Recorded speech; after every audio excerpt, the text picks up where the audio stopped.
भारत चीन के बीच सैन्य कमांडरों के बीच 10वें दौर की वार्ता आज। एलएसी पर चीन की तरफ मोल्डो सीमा में होगी बैठक।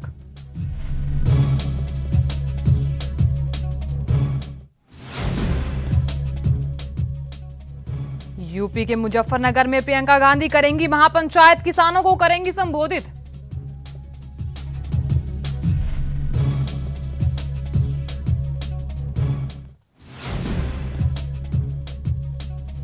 पच्चीस फरवरी को फिर बंगाल दौरे पर जाएंगे बीजेपी अध्यक्ष जेपी नड्डा, बैरकपुर में रैली को करेंगे संबोधित।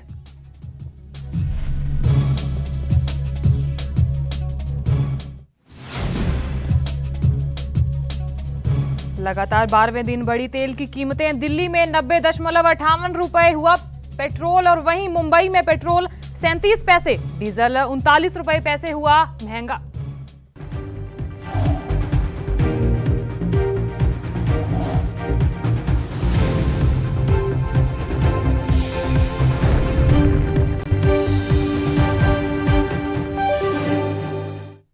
नमस्कार, एनबी न्यूज देख रहे हैं आप और मैं हूं आपके साथ साधना बत्रा। बुलेटिन का आगाज करेंगे, लेकिन उससे पहले आपको बड़ी खबर से रूबरू करवा देते हैं। बता दें आपको कि फिर पेट्रोल डीजल के दाम बढ़ गए हैं। बता दें आपको कि आज 12वां दिन है जब पेट्रोल और डीजल के पैसों में इजाफा हुआ है। बता दें आपको कि सरकारी तेल कंपनियों की ओर से लगातार 12वें दिन भी पेट्रोल डीजल की कीमतों में वृद्धि का सिलसिला जारी रहा। आज डीजल की कीमत में 37 से 39 पैसे तक की बढ़ोतरी हुई है, तो वहीं पेट्रोल की कीमत 38 से 39 पैसे तक बढ़ी है। बता दें आपको कि दिल्ली और मुंबई में पेट्रोल की कीमत अब तक के उच्चतम स्तर पर पहुंच गई है और इन दोनों शहरों में पेट्रोल की कीमत अपने सर्वोच्च स्तर पर है। बता दें आपको कि मुंबई में पेट्रोल 37 और वहीं बात अगर दिल्ली की करें तो पेट्रोल का दाम 90.58 रुपए, जबकि डीजल का दाम 80.97 रुपए पहुंच गया है।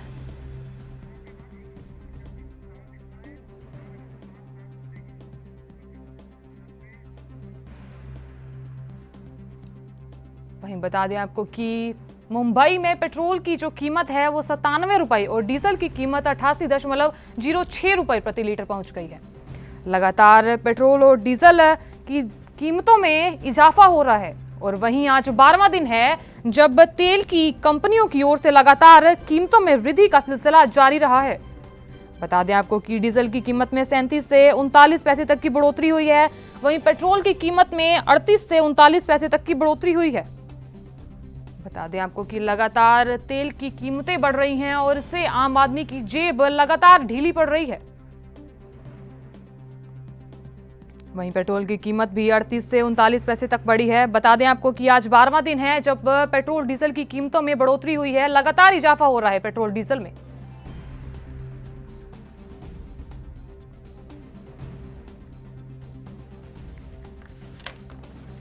ठीक है, वहीं इस खबर पर अन्य जानकारी के हमारे साथ हमारे संवाददाता राजीव तिवारी जुड़ रहे हैं। राजीव, लगातार पेट्रोल डीजल की कीमतों में इजाफा हो रहा है और आज 12वां दिन है जब तेल की कंपनियों ने ये रेट बढ़ा दिए हैं, इसको लेकर क्या कुछ जानकारी? देखिए, जिस तरीके से लगातार जो पेट्रोल और डीजल के दामों में इजाफा किया जा रहा है तो कहीं ना कहीं दिक्कतें जरूर जनता को आ रही है। और अब इस टाइम लगभग कह सकते हैं पेट्रोल के जो दाम है वो लगभग 90 रुपए से ऊपर जा चुके हैं और कहीं ना कहीं 90 और 100 के बीच में चल रहा है। मतलब जिस तरीके से लगातार कहीं ना कहीं दिक्कतें जो आ रही है वो जनता को नजर आ रही है, क्योंकि जनता अभी परेशान नजर आ रही है। क्योंकि जिस तरीके से बात करें कि कोरोना काल की वजह से भी नौकरियां नहीं थी, जॉब नहीं थे, बिजनेस नहीं थे, तो अब सब कुछ कह सकते हैं जो अर्थव्यवस्था थी वो चौपट हो चुकी थी और उसको लेकर कहीं ना कहीं सरकार से कुछ उम्मीदें थी जनता की जो उम्मीदें हैं वो पूरी होती नजर नहीं आ रही है। क्योंकि जिस तरीके से लगातार पेट्रोल कंपनियां तेल के दामों में इजाफा कर रही है तो कहीं ना कहीं दिक्कतें जनता को आ रही है। और यही चीज हमने जनता के बीच में जानने की कोशिश करी तो उन्होंने भी यही कहा कि अब हम पहले अगर 2 लीटर पेट्रोल गाड़ी में बाइक में डलवाते थे या स्कूटी में डलवाते थे, अब 1 लीटर से या 50 रुपए के पेट्रोल से ही गुजारा करना पड़ रहा है। तो कहीं ना कहीं सरकार को चाहिए जनता के बारे में सोचे और जनता कहीं ना कहीं परेशान है और जो पेट्रोल और डीजल के दामों से जो और चीजों पर फर्क पड़ रहा है कम से कम उसके दाम कम हो सके। कोई ना कहीं दिक्कतें जरूर है, मगर सरकार को सोचना होगा या फिर तेल। राजीव, आपसे जानना चाहेंगे कि आज 12वां दिन है जब लगातार पेट्रोल और डीजल के दामों में इजाफा हुआ है, वहीं अन्य महानगरों में इसका कैसा असर देखने को मिल रहा है? देखिए, बिल्कुल जिस तरीके से लगातार बात करें और राज्यों की, तो और राज्यों के अंदर भी स्थिति बिगड़ी हुई है, क्योंकि जिस तरीके से बात करें मुंबई की, तो वहाँ भी लगभग 100 के करीब पेट्रोल चल रहा है और डीजल के दाम भी बढ़ चुके हैं। वो ये समझना होगा सरकार को कि पेट्रोल और डीजल के दामों से ही जो ट्रांसपोर्टेशन है वो चलता है, यानी कि डीजल से सबसे ज्यादा ट्रांसपोर्टेशन चलता है और डीजल के द्वारा ही और जो चीजें होती है, यानी डेली की जो रोजमर्रा की चीजें होती है वो इधर से उधर जाने की आवाजाही होती है और कहीं ना कहीं उसके दामों में वृद्धि भी फर्क पड़ता है। अगर पेट्रोल डीजल के दाम बढ़ते हैं तो ऑटोमेटिकली दूसरी चीजों पर भी दाम बढ़ जाते हैं, जिसकी वजह से लोगों को परेशानियां होती है। मगर सरकार इस वजह से इस तरफ नहीं सोच रही है, सिर्फ अर्थव्यवस्था सुधारने की कोशिश कर रही है। मगर ये अर्थव्यवस्था कितनी सुधरेगी ये तो पता नहीं लग पा रहा, मगर हाँ ये जरूर है कि जिस तरीके से जनता परेशान है, शायद जनता के जो अर्थव्यवस्था है वो बिल्कुल डामाडोल होती है। मतलब आप साफ तौर पर ये कहना चाहते हैं कि सभी लोगों को तेल की कीमतों के कारण परेशानी का सामना करना पड़ रहा है। राजीव, राजीव आपसे एक बात और जानना चाहेंगे कि युवाओं का इस महंगाई को लेकर क्या कुछ असर देखने को मिल रहा है? देखिए बिल्कुल भाई, जिस तरीके से बात करें महंगाई को लेकर युवाओं का भी कहीं ना कहीं गुस्सा कि जिस तरीके से हमने कल पेट्रोल पंप पर जाके बात कर रही थी, उन्होंने भी ये कि पहले हम 100 रुपए का पेट्रोल डलवाते थे, 50 रुपए का पेट्रोल डलवाते और कहीं ना कहीं जो की जो स्थिति है वो भी कहीं ना कहीं खराब हो चुकी है, क्योंकि रसोई गैस के दाम भी लगभग 76 रुपए बढ़ चुके हैं और कहीं ना कहीं जनता परेशान है। देखना होगा कि जनता कितनी परेशान है और सरकार उनके लिए क्या कदम उठाती है, क्योंकि सरकार की तरफ से अभी ऐसी कोई व्यवस्था नहीं है जिससे कहीं ना कहीं व्यवस्था यानी घर की अर्थव्यवस्था है वो वापस आ सके। मगर जनता परेशान है, मगर जनता शायद आने वाले। चलिए राजीव, बहुत बहुत शुक्रिया तमाम जानकारी देने के लिए, हमारे साथ जुड़ने के लिए। चलिए खबरों का रुख कर लेते हैं। कांग्रेस नेता पीएल पूनिया ने बढ़ती महंगाई को लेकर अपनी प्रतिक्रिया दी है। उन्होंने कहा कि लगातार बढ़ रही महंगाई लोगों की जेब को काटने का काम कर रही है। उन्होंने और क्या कुछ कहा, आइए सुनवाते हैं। मध्य प्रदेश कांग्रेस कमेटी ने आधे दिन का बंद का आह्वान किया है 20 फरवरी को, और मुद्दा है जो बेतहाशा डीजल, पेट्रोल और रसोई गैस के दाम में बढ़ोतरी है। पिछले 11 दिन से लगातार डीजल और पेट्रोल में हर रोज़ वृद्धि की जा रही है, जो पूरी तरह से मैं सोचता हूँ कि जो हिंदुस्तान के हर नागरिक की जेब को काट। सपा प्रवक्ता सुनील यादव ने उन्नाव में हुई 2 लड़कियों की मौत पर कहा कि अपराधी पकड़े गए हैं, उन्हें कड़ी से कड़ी सजा मिलनी चाहिए। उन्हें और क्या कुछ कहा, आइए सुनवाते हैं। उन्नाव की घटना में हम लोग लगातार इस बात की सोच रहे थे कि कितनी जल्दी इस घटना से पर्दा हटे। सभी लोग जानना चाहते थे कि आखिर उन लड़कियों की मौत किन परिस्थितियों में हुई, किसने उनको मारा है। अब पुलिस ने खुलासा किया है, पुलिस ने साक्ष्य जुटाए होंगे, कहीं न कहीं कनेक्शन पाया होगा।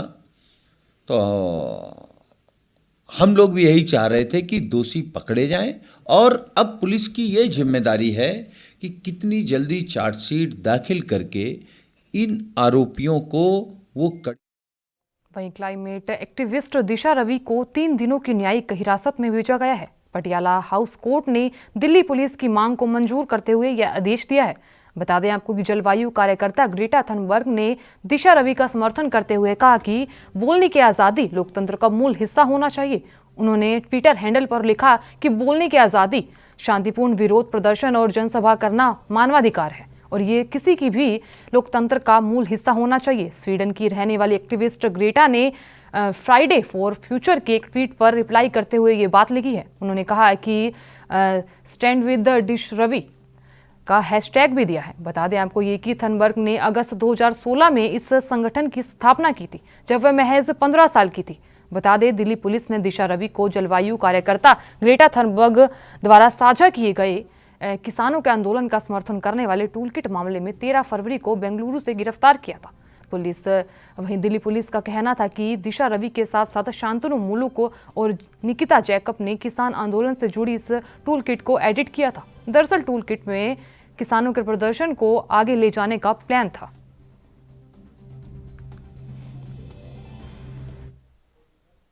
प्रधानमंत्री मोदी आज वीडियो कॉन्फ्रेंसिंग के जरिए नीति आयोग की गवर्निंग काउंसिल की 6ठी बैठक में भाग लेंगे। पीएमओ के मुताबिक इस बैठक में कृषि, इंफ्रास्ट्रक्चर, मैन्युफैक्चरिंग, मानव संसाधन विकास, जमीनी स्तर से जुड़ी सेवा, स्वास्थ्य और पोषण पर विचार विमर्श होगा। बता दें आपको कि पीएमओ ने कहा है कि इस बैठक में पीएम मोदी के साथ राज्यों और केंद्र शासित प्रदेश के मुख्यमंत्री और अन्य शासित प्रदेशों के लेफ्टिनेंट गवर्नर्स शामिल होंगे। पंजाब के मुख्यमंत्री अमरिंदर सिंह अस्वस्थ हैं और उनके प्रधानमंत्री मोदी की अध्यक्षता में होने वाली नीति आयोग की संचालन परिषद की बैठक में शामिल नहीं होने की संभावना है। सूत्रों ने यह जानकारी दी कि उन्होंने बताया कि उनकी जगह इस बैठक में राज्य के वित्त मंत्री मनप्रीत सिंह बादल हिस्सा ले सकते हैं। नीति आयोग की संचालन परिषद की बैठक नियमित होती है और ये सरकार के थिंक टैंक की शीर्ष इकाई की छठी बैठक है। बता दें आपको कि सिंह ने करीबी सूत्रों ने बताया कि पंजाब के मुख्यमंत्री अस्वस्थ हैं और उनके नीति आयोग की बैठक में नहीं आने की संभावना है। राज्य के वित्त मंत्री उनकी जगह बैठक में हिस्सा लेंगे।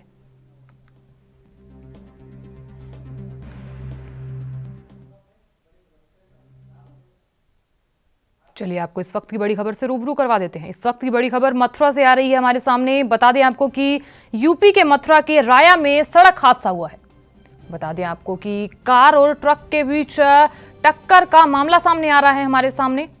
बता दें आपको कि यूपी के मथुरा में सड़क हादसा हुआ है और इस सड़क हादसे में 4 लोगों की मौत और 4 लोग घायल बताए जा रहे हैं। और वहीं इस हादसे के बाद मामले में पुलिस जांच में जुट गई है।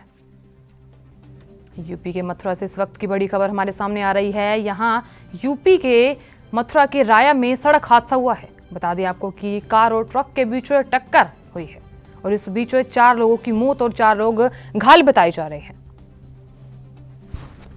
वहीं सड़क हादसे में 4 लोगों की मौत और 4 लोग घायल बताए जा रहे हैं। और इस बीच हमारे सामने यूपी के मथुरा से बड़ी खबर सामने आ रही है, जहां सड़क हादसा हुआ है और इस सड़क हादसे में 4 लोगों की मौत और 4 लोग घायल बताए जा रहे हैं। मथुरा के राया से इस वक्त की बड़ी खबर, कार और ट्रक के बीच टक्कर का मामला सामने आया है, जहां इस हादसे में 4 लोगों की मौत बताई जा रही है और 4 लोग घायल बताए जा रहे हैं। यूपी के मथुरा से इस वक्त की बड़ी खबर आप अपनी टीवी स्क्रीन पर देख पा रहे हैं। साफ तौर पर ये बड़ी खबर आप देख रहे हैं, जहां सड़क हादसा हुआ है। यूपी के मथुरा के राया में सड़क हादसा हुआ है, जहां इस सड़क हादसे में 4 लोगों की मौत और 4 लोग घायल बताए जा रहे हैं। और ये सड़क हादसा कार और ट्रक के बीच टक्कर का मामला बताया जा रहा है।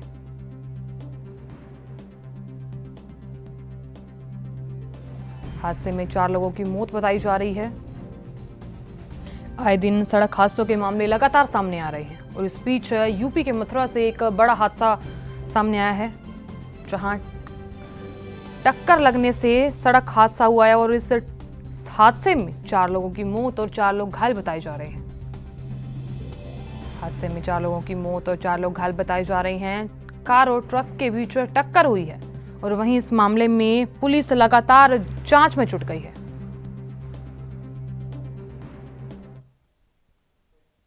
यहां लेंगे एक छोटा सा ब्रेक। अब बने रही ANB न्यूज के साथ।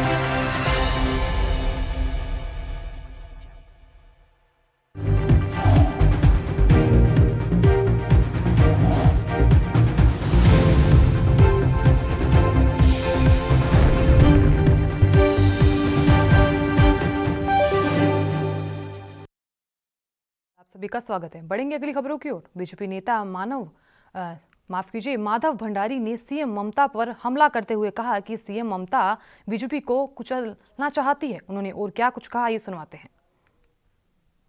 अमित शाह ने उसी मामले में समन्स दिया गया है। ये जो दावा किया गया है वो पश्चिम बंगाल में ही किया गया है और पश्चिम बंगाल की सरकार यानी तृणमूल कांग्रेस और ममता बनर्जी किसी भी तरीके से भाजपा को कुचलने के पीछे लगी है और उसी साजिश का ये एक हथकंडा है। इससे कुछ होने वाला। उत्तर प्रदेश के अलग अलग शहरों में जाकर किसानों के मुद्दे पर सरकार को घेर रही प्रियंका गांधी शनिवार को मुजफ्फरनगर का रुख करेंगी। मुजफ्फरनगर के बघरा गांव में आज प्रियंका किसानों को संबोधित करेंगी। बता दें आपको कि इससे पहले प्रियंका गांधी यूपी के सहारनपुर और बिजनौर में हुई किसान महापंचायत में शामिल हो चुकी हैं। बता दें आपको ये भी कि यूपी में अगले साल विधानसभा चुनाव होने हैं, जिसे देखते हुए प्रियंका यूपी में काफी एक्टिव नजर आ रही हैं। सहारनपुर में शाकुंभरी देवी के दर्शन और प्रयागराज में संगम में डुबकी के जरिए वो लोगों से जुड़ रही हैं। किसान आंदोलन को लेकर वो लगातार सरकार पर हमलावर है। फरवरी में अब तक प्रियंका 4 बार यूपी का दौरा कर चुकी हैं।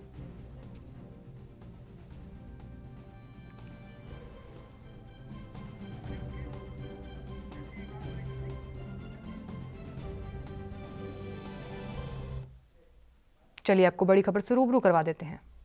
LAC विवाद को लेकर बड़ी खबर बता दें आपको कि भारत चीन के बीच सीमा विवाद पर 20 फरवरी यानी कि आज 10 बजे कमांडर स्तर की बैठक होगी।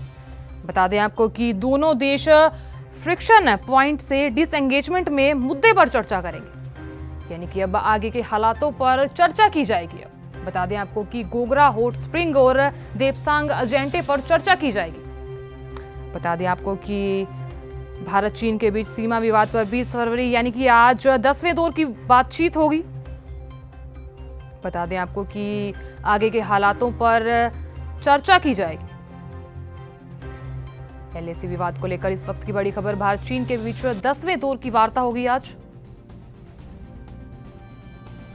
बता दें आपको कि आज सुबह 10 बजे कमांडर स्तर की बैठक होगी। और बता दें आपको कि दोनों देश फ्रिक्शन पॉइंट से डिसएंगेजमेंट में मुद्दे पर चर्चा करेंगे, यानी कि आगे के हालातों को देखते हुए आज चर्चा की जाएगी। बता दें आपको कि आज 10 बजे दोनों देशों के कोपर्स कमांडर लेवल की 10वें दौर की वार्ता होगी। आगे के हालातों पर आज चर्चा की जाएगी। LAC विवाद को लेकर इस वक्त की बड़ी खबर, भारत चीन के बीच सीमा विवाद पर आज 10वें दौर की बातचीत होगी। बता दें आपको कि भारत चीन सीमा विवाद पर 10 बजे दोनों देशों के कोपर्स कमांडर लेवल की 10वें दौर की बातचीत होगी।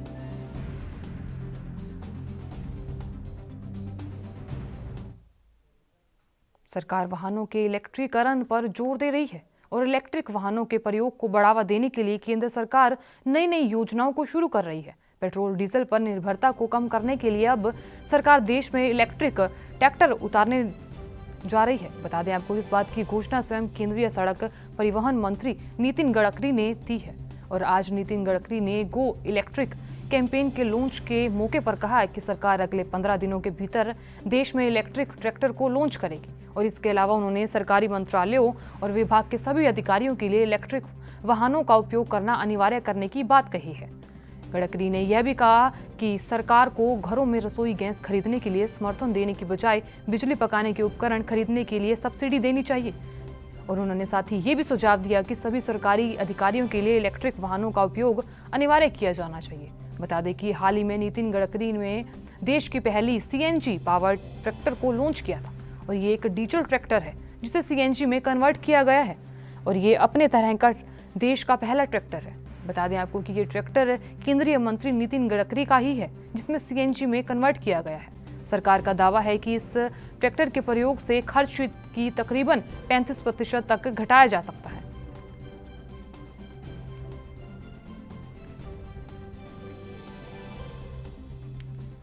अगर दिल्ली में अगर 10,000 गाड़ियां अगर इलेक्ट्रिक की आएगी तो मेरे हिसाब से कम आप समझ लीजिए कि एक गाड़ी के पीछे पेट्रोल डीजल की इसमें बचत में कम से कम दिल्ली में 30 करोड़ रुपए महीने की बचत होगी और दिल्ली का पोल्यूशन कम होगा। बचत भी और पोल्यूशन। तो आपके डिपार्टमेंट में आप पहले छोटे मोटे सब लोगों के लिए इलेक्ट्रिक गाड़ी को मैंडेटरी कर दीजिए। इसके बाद मैं भी कर दूंगा मेरे डिपार्टमेंट में। तो कम से कम ये इसके बाद कोई पेट्रोल डीजल गाड़ी नहीं। तो आपका ये that will be a great contribution. और किसान के नाते मेरी प्रार्थना इतनी है कि इसमें परली से बायो CNG जो होता है, जो ट्रैक्टर चल सकती, बस चल सकती, थोड़ा हमें 65% पॉपुलेशन का भी सोचना होगा। और इलेक्ट्रिक इतनी उसकी फ्यूल कॉस्ट सस्ती नहीं है, पर जैसे इंपोर्ट के बजाय वो ज़्यादा अच्छा है। तो दोनों को साथ लेकर आगे जाना होगा। ताकि हमारे देश के गांव गरीब मजदूर किसान का भी कल्याण हो, उनकी भी इकोनॉमी बसे, उनको भी रोजगार निर्माण। वहीं माघ मेला में विश्व हिंदू परिषद के शिविर में गंगा समग्र की 2 दिवसीय बैठक में भाग लेने के लिए पहुंचे राष्ट्रीय स्वयंसेवक संघ के सर संचालक डॉक्टर मोहन भागवत के साथ अखिल भारतीय अखाड़ा परिषद के अध्यक्ष महंत नरेंद्र गिरी और श्री राम जन्मभूमि तीर्थ क्षेत्र ट्रस्ट के वरिष्ठ सदस्य जगत गुरु स्वामी वासुदेवानंद सरस्वती भी मौजूद रहे। बता दें आपको कि इस मौके पर संघ प्रमुख मोहन भागवत ने संगम तट पर मौजूद आरएसएस विहिप गंगा समग्र के साथ अन्य लोगों को संबोधित किया। उन्होंने कहा कि गंगा बहुत प्राचीन है, वो संघ का आयाम नहीं है। गंगा पूजन करने के लिए उन्होंने गंगा की अहमियत पर प्रकाश डाला है। उन्होंने कहा कि संघ की स्थापना तो बहुत बाद में 1925 में हुई थी और वहीं गंगा भारतवर्ष की जीवनदायिनी जीवनधारा संस्कृति का प्रवाही आयाम है जो कि युगों युगों से चली आ रही है। अनेकों प्रवाहों को गंगा ने अपने समाहित किया है। बता दें आपको कि गंगा स्वयं परिवर्तित रहते हुए लोगों को पावन करती है। उन्होंने कहा है कि गंगा को भागीरथ ने मुख्य लोक में प्रवाहित किया था। गंगा भारतवर्ष का जीवन धारा का दृश्य रूप है और ये हमारी जीवन धारा का प्रमाण है। बता दें आपको कि इसलिए अगर गंगा की अविरल और निर्मल धारा चलेगी तो हमारा जीवन भी चलेगा। उन्होंने कहा कि गंगा की धारा बहती रहेगी तो दुनिया के सब पीड़ित लोग गंगा में डुबकी लगाकर शांति का अनुभव कर सकेंगे। बता दें आपको कि गंगा यमुना और अदृश्य सरस्वती के मिलन के स्थल त्रिवेणी को लेकर कहा है कि हम सबके भौतिक जीवन में भी गंगा प्रवाहित होती रहे, ऐसी मेरी कामना है।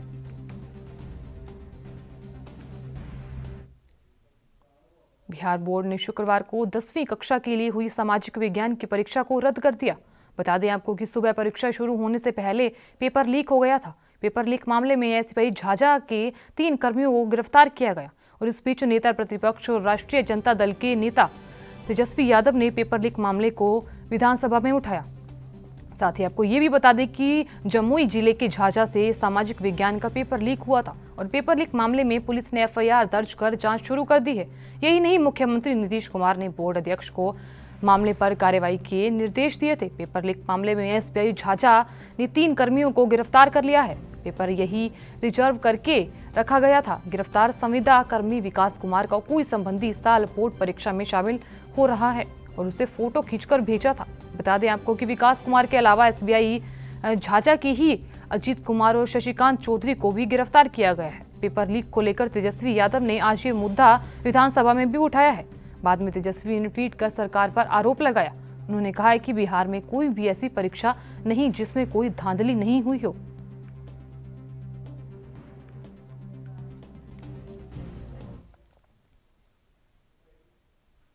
वहीं यूपी के हापुड़ जिले में एक बच्ची के साथ रेप का मामला सामने आया है। आरोप है कि बच्चे को पहले अगवा किया गया, फिर जंगल में ले जाकर उसके साथ रेप की घटना हुई। पुलिस ने बच्ची को किठौर थाना क्षेत्र से बरामद कर लिया है। आरोपी के खिलाफ केस दर्ज कर लिया गया है। बता दें आपको कि पुलिस ने बच्ची का मेडिकल टेस्ट भी कराया है। 6 वर्षीय बच्ची सिंभावली थाना इलाके की रहने वाली है। खबर के मुताबिक गुरुवार दोपहर बच्ची का अपहरण हो गया था। बच्ची के अपहरण की जानकारी मिलते ही पुलिस हरकत में आ गई। पुलिस ने तत्काल कार्रवाई करते हुए बच्ची की खोजबीन शुरू कर दी है। बच्ची की तलाश में जुटी पुलिस ने उसे मेरठ जिले के किठौर के जंगल से बरामद कर लिया है। बता दें आपको ये भी कि अज्ञात के खिलाफ अपहरण का केस दर्ज कर लिया गया है। हालांकि आरोपी अभी पुलिस की गिरफ्त से बाहर है।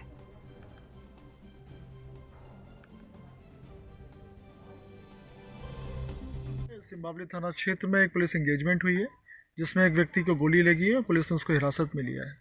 उसके पास से पुलिस को एक मोटरसाइकिल मिली है, होंडा शाइन। यही मोटरसाइकिल जो सिंभावली में एक वहीं यूपी सरकार के लिए परेशानी का सबब बने उन्नाव कांड का खुलासा हो गया है और इसके बाद उन्नाव पुलिस ने राहत की सांस जरूर ली होगी और इस कांड से पर्दा उठाने में पुलिस को कामयाबी ना मिलती अगर एक मुखबिर ने दोनों आरोपियों को मौके वारदात से भागते हुए नहीं देखा होता। पुलिस के मुताबिक उस मुखबिर ने आरोपी को भागते हुए देखा था। बस यही बात पुलिस के लिए सबसे बड़ा सुराग साबित हुई है। उन्नाव कांड का खुलासा करते हुए लखनऊ रेंज की आईजी लक्ष्मी सिंह ने बताया कि इस मामले में पुलिस ने एक नाबालिग समेत 2 लोगों को पकड़ा है और जिसमें मुख्य आरोपी विनय शामिल है।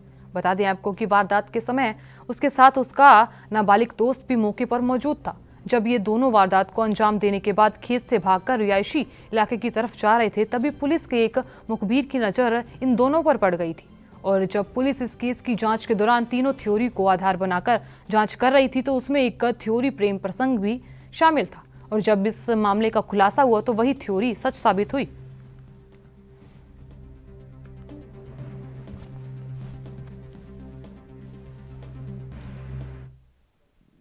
वहीं फतेहाबाद के रतिया इलाके की अकाल अकेडमी के बाहर अभिभावकों ने फीस माफी को लेकर धरना दिया है। अभिभावकों ने लॉकडाउन के दौरान आधी फीस माफ करने की मांग उठाई है। अभिभावकों ने अकेडमी प्रबंधन पर अपनी मनमर्जी चलाने के लिए भी आरोप लगाए हैं। अभिभावकों के द्वारा सर्व अभिभावक संघर्ष समिति के बैनर तले ये धरना प्रदर्शन किया गया। वहीं बच्चों के अभिभावक भूपेंद्र सिंह और जयपाल ने बताया कि वे अकेडमी की मनमर्जी को लेकर रतिया के एसडीएम से भी मिल चुके हैं, लेकिन अकेडमी प्रबंधन के द्वारा कोई सुनवाई नहीं की जा रही।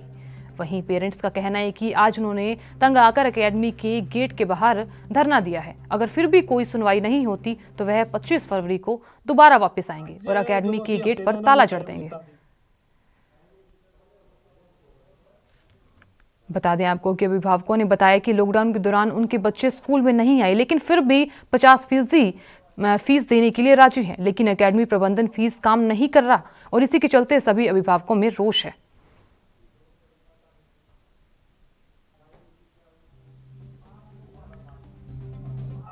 जो ਅਸੀਂ ਹਫਤੇ ਦਾ ਇਹਨਾਂ ਨੂੰ ਟਾਈਮ ਦਿੱਤਾ ਸੀਗਾ ਤੇ ਅੱਜ ਅਸੀਂ 8ਵੇਂ ਦਿਨ 7 ਦਿਨਾਂ ਤੋਂ ਬਾਅਦ ਅਸੀਂ ਧਰਨਾ ਪ੍ਰਦਰਸ਼ਨ ਕੀਤਾ ਜੀ।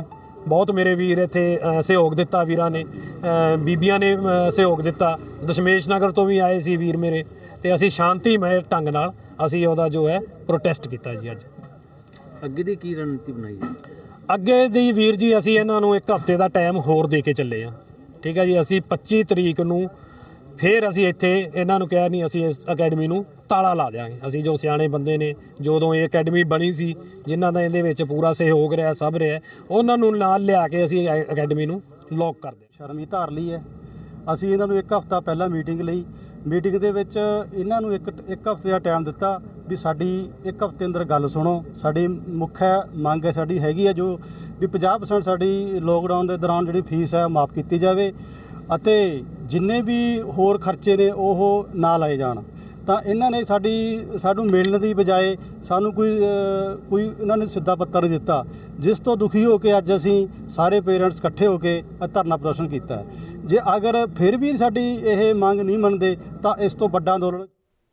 वहीं मैनपुरी के करहल कस्बा स्थित जैन इंटर कॉलेज के प्रांगण में यातायात माह का समापन करते हुए सड़क सुरक्षा रैली का आयोजन किया गया और इससे अलग अलग विद्यालयों में आए हुए करीब 8000 छात्र छात्राओं ने हिस्सा लिया। तो वहीं सड़क दुर्घटना में जान बचाने वाले और अस्पताल तक ले जाने वाले युवक और पुलिसकर्मियों को सम्मानित किया गया। बता दें आपको कि सम्मानित हुए लोगों ने उपस्थित छात्र छात्राओं को यह भी बताया कि किस तरह से हम सभी ने घायलों को अस्पताल तक पहुंचाया है, जिनको आज जिला प्रशासन के द्वारा प्रशस्ति पत्र देते हुए 1100 रुपये देकर सम्मानित किया गया है।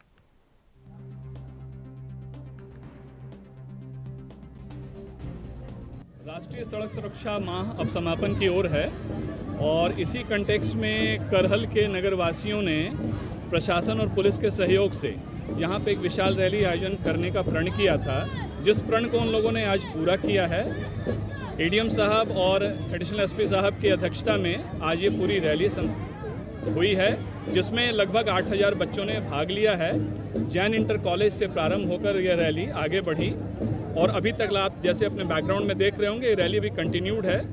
बच्चों का सूक्ष्म जलपान भी साथ में चल रहा है।